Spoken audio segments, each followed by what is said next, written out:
Amsterdã, 1663. Um homem de 30 anos acaba de terminar o manuscrito mais perigoso do século XVII. Ele sabe disso. Sabe que cada página é uma sentença. Sabe que se esse texto chegar às mãos erradas, sua vida, já reduzida a quartos alugados, lentes polidas e solidão, pode ser encurtada violentamente. Ele embrulha o manuscrito em pano, guarda-o numa gaveta trancada e decide que não será publicado enquanto ele viver. O homem se chama Baruch Spinoza. O manuscrito se chama Ethica Ordine Geometrico Demonstrata. Ética demonstrada à maneira dos geômetras. E no coração desse texto, escondida entre axiomas, definições e proposições que se encadeiam com a precisão de uma demonstração matemática, há uma frase de 4 palavras latinas. Apenas 4. 13 letras. Uma equação filosófica tão compacta que cabe numa linha e tão destrutiva que unificará contra Spinoza 3 religiões que passaram 2 milênios tentando exterminar umas às outras. A frase é Deus sive natura. Deus, ou seja, a natureza. Para entender por que essas 4 palavras provocaram uma reação sem precedentes na história do pensamento, é preciso compreender não o que elas dizem, mas o que elas tornam impossível dizer depois que são aceitas. Porque a força de Deus sive natura não está na afirmação. Está na negação silenciosa que se propaga a partir dela como uma onda de choque invisível, demolindo estruturas que pareciam eternas. Se Deus é a natureza, então Deus não é uma pessoa. Não pensa como um ser humano pensa. Não planeja como um arquiteto planeja. Não julga como um juiz julga. Não ama como um pai ama. Não se enfurece como um rei se enfurece. Não tem preferências. Não escolheu um povo entre todos os povos. Não enviou um filho a um planeta entre bilhões de planetas. Não ditou um livro numa língua entre milhares de línguas. Não escuta orações. Não responde às súplicas. Não pune. Não recompensa. Não intervém. Cada uma dessas negações destrói uma religião. Se Deus não escolheu um povo, o judaísmo perde seu alicerce. Toda a identidade judaica repousa sobre a aliança, o pacto entre Deus e Israel, o acordo pelo qual Deus elegeu os descendentes de Abraão como seu povo e lhes deu uma terra, uma lei e uma missão. Se Deus é a natureza e a natureza não faz pactos, a aliança é uma projeção humana sobre um cosmos indiferente. Israel não é mais especial que qualquer outra nação. A terra prometida não é mais sagrada que qualquer outro pedaço de chão. A eleição divina é uma ficção política revestida de linguagem teológica. Se Deus não enviou um filho, o cristianismo perde seu fundamento. A encarnação, Deus se fazendo homem em Jesus Cristo, é o evento central de toda a narrativa cristã. Sem ela, não há crucificação redentora. Sem crucificação redentora, não há ressurreição. Sem ressurreição, não há salvação. Toda a economia espiritual cristã depende de um Deus pessoal que decide intervir na história humana. Um Deus que é a natureza não decide nada, não pode intervir. Intervir pressupõe um agente externo ao mundo que age sobre o mundo. Se Deus é o mundo, não há exterioridade. Não há agente separado. Não há intervenção possível. O cristianismo se torna uma narrativa sem protagonista divino. Se Deus não ditou um livro, o Islã perde o seu. O Corão é considerado a palavra literal e inalterada de Deus, transmitida ao profeta Maomé pelo anjo Gabriel ao longo de 23 anos. Cada sura, cada verso, cada palavra é divina, não inspirada, não mediada, não interpretada, mas diretamente ditada pelo Criador do universo.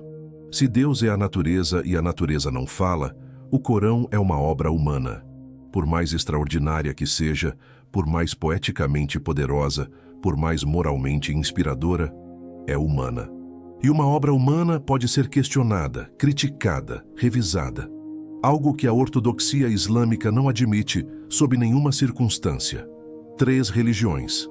Mais de 4 bilhões de fiéis no mundo contemporâneo. 3 tradições que guerrearam entre si durante séculos. Cruzadas, jihades, pogroms, inquisições, massacres. E 4 palavras em latim que as desmontam simultaneamente, como se um único fósforo fosse capaz de incendiar 3 edifícios diferentes ao mesmo tempo. Mas como Spinoza chegou a essa frase?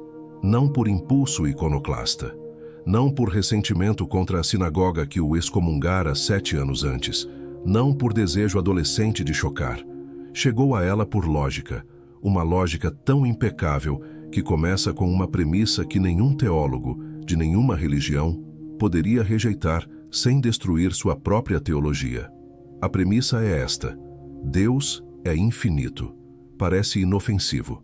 Parece um ponto de partida que qualquer rabino, padre ou imã assinaria sem hesitar. Deus é infinito. É o atributo mais fundamental da divindade em todas as tradições abraâmicas. Deus não tem limites, não tem fronteiras, não tem fim.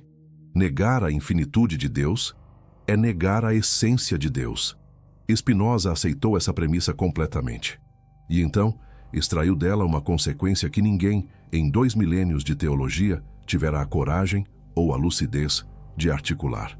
Se Deus é infinito, não pode haver nada fora de Deus. Nada. Porque se houvesse algo fora de Deus, qualquer coisa, um átomo, uma ideia, uma partícula de poeira, Deus teria um limite. O ponto onde Deus termina e esse algo começa seria uma fronteira. E um Deus com fronteiras não é infinito. É finito, é limitado. Não é Deus. Portanto, nada existe fora de Deus. E se nada existe fora de Deus, a natureza, o universo físico, as estrelas, as pedras, os rios, os corpos humanos, os vermes, as tempestades, não existe fora de Deus. A natureza está em Deus. Ou, mais precisamente, a natureza é uma expressão de Deus. Ou, ainda mais precisamente, a natureza é Deus. Deus sive natura. Observe o que Spinoza fez. Não rejeitou a teologia. Não disse que Deus não existe. Não atacou a premissa de seus oponentes. Aceitou-a. Aceitou-a totalmente, sem reservas, sem asteriscos. E mostrou que essa premissa, se levada a sério, conduz a uma conclusão que destrói tudo o mais que os teólogos dizem sobre Deus. Ele usou a teologia contra a teologia. Tomou a definição de Deus que as religiões proclamavam e demonstrou que ela contradizia tudo o que as religiões diziam a seguir. A infinitude de Deus exige que Deus seja tudo. E se Deus é tudo, Deus não pode ser uma pessoa. Não pode ter preferências. Não pode intervir. Não pode ser representado por uma instituição. A própria grandeza de Deus, a grandeza que as religiões celebram, é o que torna as religiões organizadas logicamente impossíveis. É uma armadilha construída com a própria linguagem do adversário. E não tem saída. Spinoza formulou essa demonstração no silêncio de seus quartos alugados. Primeiro em Heinsburg, uma vila perto de Leiden, onde se mudou após a excomunhão. Depois em Voorburg, nos arredores de Haia. Finalmente na própria Haia, na Pavilionsgracht, onde viveria até a morte. Em cada um desses lugares, a rotina era a mesma. De manhã, trabalho com as lentes. O torno girava. O vidro rangia contra o disco abrasivo. O pó fino subia no ar e se depositava em tudo, nas mãos, nas roupas, nos pulmões. De tarde, correspondência com o pequeno círculo de amigos e interlocutores que formavam sua única conexão com o mundo intelectual. De noite, a escrita. Página por página, a ética crescia na penumbra da vela. Ele vivia com quase nada. Recusou uma pensão que o rei Luís XIV da França lhe ofereceu através de intermediários. Recusou a cátedra da Universidade de Heidelberg em 1673. O eleitor palatino Karl Ludwig lhe escreveu pessoalmente, garantindo a mais ampla liberdade de filosofar. Spinoza respondeu com uma polidez que mal disfarçava a firmeza. Não sabia, disse, até que ponto essa liberdade poderia ser exercida sem perturbar a religião publicamente estabelecida. E preferia não arriscar. Preferia a pobreza com liberdade total a um salário com liberdade condicionada.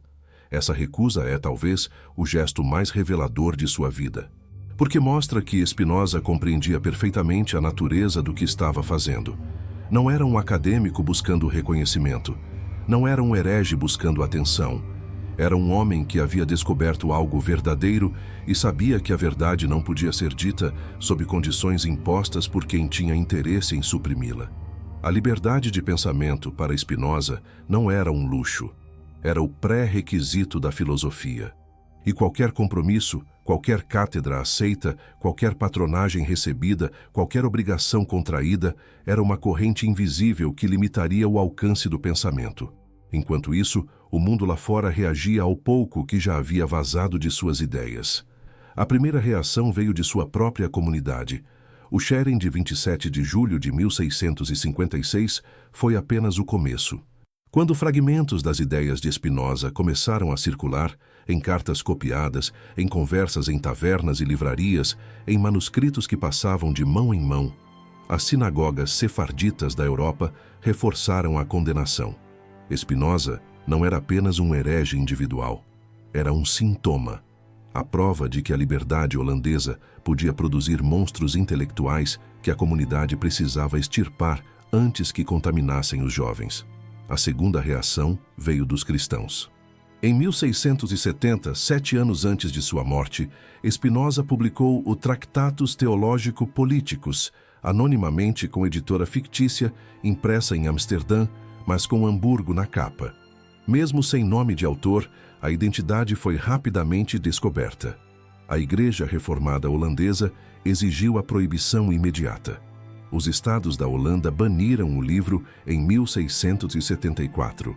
Na Alemanha, na Inglaterra, na França, na Itália, o Tractatus foi incluído em índices de obras proibidas. Teólogos católicos e protestantes, que passavam séculos se excomungando mutuamente, encontraram em Spinoza um ponto de unanimidade rara. E havia uma terceira reação, mais silenciosa, mais reveladora. O mundo islâmico simplesmente ignorou Spinoza. Não por desconhecimento, filósofos muçulmanos que liam latim conheciam suas obras, mas por uma decisão deliberada de não engajar, porque refutar Spinoza exigiria apresentar seus argumentos.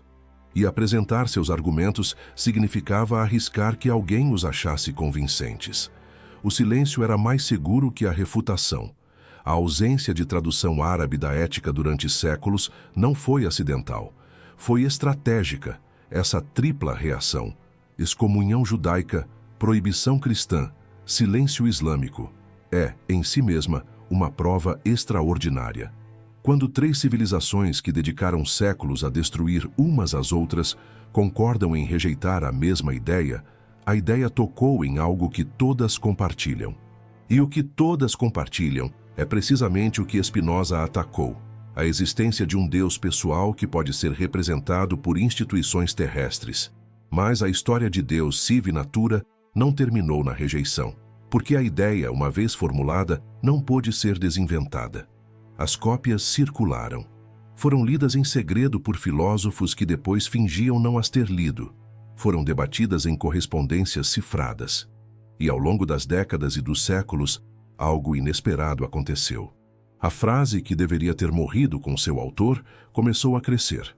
Na década de 1780, mais de um século após a morte de Spinoza, uma polêmica intelectual explodiu na Alemanha e mudou para sempre a história da filosofia.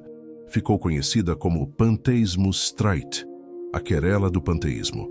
Friedrich Heinrich Jacobi revelou que Gotthold Ephraim Lessing, um dos maiores intelectuais alemães, dramaturgo, crítico, pensador respeitadíssimo, havia confessado em conversa privada que era espinosista, que acreditava no Deus de Spinoza, que não via alternativa lógica.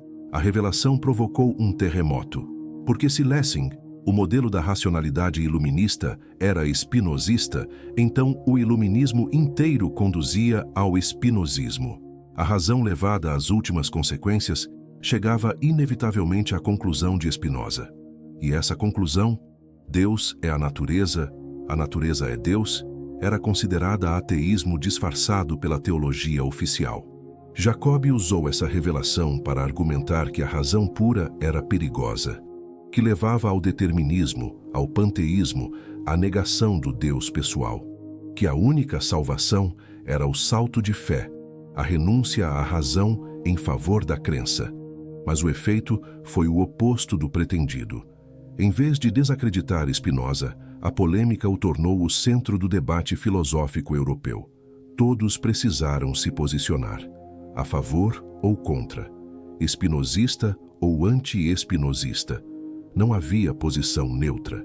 Goethe confessou que a leitura da Ética foi a experiência intelectual mais transformadora de sua vida. Chamou Spinoza de Teissimus e Christianissimos, o mais teísta e o mais cristão dos pensadores, numa inversão provocativa da acusação de ateísmo. Para Goethe, Spinoza não era ateu. Era o oposto de ateu. Era o homem que levou Deus mais a sério que qualquer teólogo, porque se recusou a reduzir Deus ao tamanho de uma pessoa. Novalis, o poeta do romantismo alemão, cunhou a frase que talvez melhor capture o paradoxo. Spinoza era um homem embriagado de Deus, não um negador do divino, mas alguém para quem o divino era tão vasto, tão total, tão absolutamente presente em cada partícula do universo, que as categorias estreitas da teologia tradicional simplesmente não o comportavam. Deus não cabia nas igrejas, não cabia nos livros sagrados, não cabia nos dogmas. Deus era grande demais para qualquer moldura humana. Hegel foi ainda mais longe. Declarou que ser espinosista é o ponto de partida essencial de toda a filosofia. Que qualquer sistema filosófico que não passasse por Spinoza era incompleto. Que a substância única, o Deus-natureza que Spinoza havia demonstrado, era o alicerce sobre o qual todo o pensamento moderno deveria ser construído. Hegel discordava de Spinoza em pontos cruciais, mas reconhecia que discordar dele já era habitá-lo. Que a filosofia pós-Spinoza existia dentro do campo gravitacional de Spinoza, quer quisesse, quer não. Nietzsche, décadas depois de Hegel, reconheceria em Spinoza algo diferente. Não o ponto de partida da filosofia, mas um precursor solitário de suas próprias demolições. Em julho de 1881, escreveu a Franz Overbeck uma carta que se tornou célebre entre os estudiosos de ambos os filósofos. Estou espantado, encantado, confessava. Tenho um precursor. E que precursor! Nietzsche identificava 5 pontos de convergência entre seu pensamento e o de Spinoza. A negação do livre-arbítrio, a negação da ordem moral do mundo, a negação do altruísmo desinteressado, a negação do mal como entidade. O homem que declararia a morte de Deus encontrava no polidor de lentes holandês alguém que 2 séculos antes já havia reformulado Deus de forma tão radical que a morte proclamada por Nietzsche era, no fundo, o funeral de um Deus que Spinoza já havia transformado em outra coisa. Nietzsche matou o Deus pessoal. Spinoza já o havia substituído pela natureza. A sequência lógica é clara. Primeiro a redefinição, depois a declaração de óbito. E então veio Einstein. E com Einstein, a frase de Spinoza saltou da filosofia para a ciência com uma autoridade que nenhum filósofo poderia igualar. Em 1929, o rabino Herbert Goldstein, de Nova York, enviou um telegrama a Einstein com uma pergunta direta. O senhor acredita em Deus? Einstein respondeu: acredito no Deus de Spinoza, que se revela na harmonia ordenada do que existe, não em um Deus que se ocupa dos destinos e ações dos seres humanos. Essa resposta é o epitáfio perfeito de Deus sive natura. O maior cientista do século XX, o homem que reformulou a compreensão humana do espaço, do tempo, da matéria e da energia, encontrou na frase de um polidor de lentes holandês do século XVII a expressão mais honesta e mais precisa de sua relação com o cosmos. Não em nenhuma religião, não em nenhuma teologia, em Spinoza. E há aqui uma implicação que raramente é articulada, talvez a mais transformadora de todas. Se Deus é a natureza, então compreender a natureza é compreender Deus. Cada equação da física é uma oração. Cada lei da termodinâmica é um versículo. Cada experimento é um ritual. O cientista que estuda as leis do universo está, sem saber, fazendo teologia. A única teologia que Spinoza consideraria legítima. Não a teologia dos livros sagrados, que fala de um Deus que ninguém viu, mas a teologia da natureza, que estuda um Deus que está em toda parte, acessível a qualquer mente disposta a olhar com atenção. Essa ideia inverte completamente a relação entre ciência e religião. Na visão tradicional, as duas estão em conflito. A ciência explica o natural. A religião explica o sobrenatural. Spinoza eliminou o sobrenatural. Não porque fosse materialista no sentido vulgar, mas porque para ele não existe nada acima da natureza. Não porque a natureza seja tudo o que há, mas porque a natureza é Deus. E Deus é tudo o que há. Supernatural é uma contradição em termos. Se Deus é infinito, tudo está dentro de Deus. Nada está acima. A ciência, portanto, não compete com a religião. Ela a substitui, não como sistema de controle. A ciência não exige obediência, mas como caminho para o que as religiões sempre prometeram e nunca entregaram, o contato direto com o divino. E essa é a ironia que atravessa toda a história de Spinoza. As religiões sempre o acusaram de ateísmo, de negar Deus, de dessacralizar o mundo, mas o que ele fez foi exatamente o oposto. Ele sacralizou tudo, cada átomo, cada folha, cada gota de chuva, cada cérebro humano, cada verme, cada estrela. Se Deus é a natureza inteira é sagrada. Toda ela, sem exceções, sem hierarquias. O criminoso é tão parte de Deus quanto o santo. O caos é tão necessário quanto a ordem. A doença é tão divina quanto a saúde. Essa sacralidade é infinitamente mais radical que qualquer sacralidade religiosa, porque as religiões sacralizam seletivamente. Este livro é sagrado, aquele não. Esta terra é santa, aquela não. Esta pessoa é escolhida, aquela não. Spinoza sacraliza tudo. E ao sacralizar tudo, elimina a possibilidade de que qualquer grupo, qualquer nação, qualquer igreja, se declare a guardiã exclusiva do sagrado. E um sagrado que pertence a todos não pode ser monopolizado por ninguém. E um sagrado que não pode ser monopolizado é um sagrado inútil para quem vive de monopolizá-lo. Esse é o motivo real da rejeição. Não que Spinoza negasse Deus, mas que seu Deus era grande demais para caber num templo, grande demais para ser descrito num livro, grande demais para ser administrado por um clero. O Deus de Spinoza não podia ser controlado, não podia ser representado, não podia ser vendido em forma de indulgências, dízimos, peregrinações ou sacramentos. E um Deus que não pode ser comercializado é um Deus inútil para quem construiu um império sobre o comércio do divino. Spinoza morreu em 21 de fevereiro de 1677, sem ver a Ética publicada. Os manuscritos foram enviados ao editor em Amsterdã no dia de sua morte, dentro de uma mala trancada, cuja chave ele havia deixado com instruções precisas. A Ética apareceu meses depois, sem nome de autor, apenas as iniciais BDS na página de rosto. Baruch de Spinoza. Mesmo morto, era perigoso demais para ser nomeado por extenso. O livro foi imediatamente proibido, em todos os lugares, por todas as autoridades. A unanimidade era total.